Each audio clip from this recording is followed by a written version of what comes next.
Matte dial 16750s, are they more sought after than the gloss dials? Well, I'd say the marketplace certainly says so. They trade for higher values. That said, I personally prefer the acrylic. I think that you get a lot of really great vintage aesthetics. It's a little more wearable, at least it feels that way in my opinion.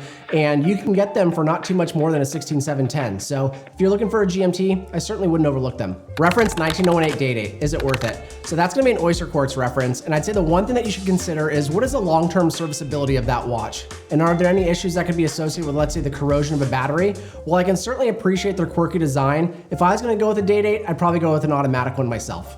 When looking at new old stock dates, why are some bezels softer? The quick answer is they're probably not new old stock. You have to be very cautious of how things are being represented. I know a lot of people like to say like new old stock condition, but if a gold part is going to become softer, it's because there's some sort of polishing that occurred. Either it was touched up at retail or it was worn with a sleeve and ultimately got a sleeve polish. 14060 or 5513 is a first Submariner. I'd say it really depends on what you have in your collection. Do you have other steel pieces that you can use and abuse? If you don't, I'd go with the 14060. They're built like a tank. That said, if you've got other steel pieces, adding a 5513 would be a great option. You get a lot of depth and warmth that comes from an acrylic crystal and some nice patina. And I also think there's a real sweet spot with the early gloss styles that you find from 1984 through the end of production in 1988 or thereabout. The thing that you want to be aware of when you're buying a vintage watch and wearing it on a daily basis is what's the downside should something go wrong? There's not a lot of downside with a gloss style. What's the best way to determine if a full set is a legit full set or if it's one that's been cobbled together? This is a great question that I'm asked pretty regularly.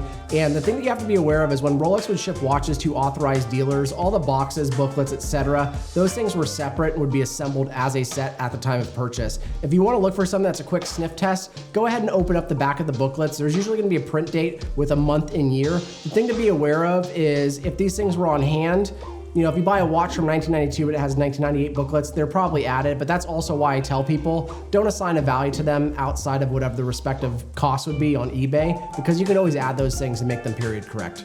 Steel Daytonas, will they continue to move lower? I'd actually say I'm pretty surprised at how well these have held up in the secondary market. We've actually even seen a little bit of an uptick in the last month or so. That said, I think the general trend is that they will move lower, and that's much the case with much of the modern market. What are my thoughts on blueberry GMTs? So those are going to be referring to 1675s that had a blue insert, and I'd say that there's no one that has a definitive answer. I lean that they're probably questionable, or at very best, they might have been a service part that was heavily replicated, so I tend to stay away from them. Are vignette dials undervalued?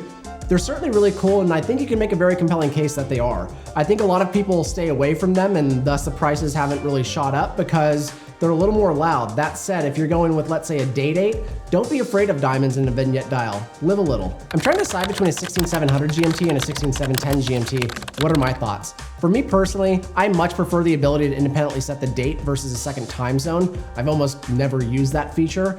But if you're looking for, let's say, a solid end-link bracelet, the 16710 is your only option.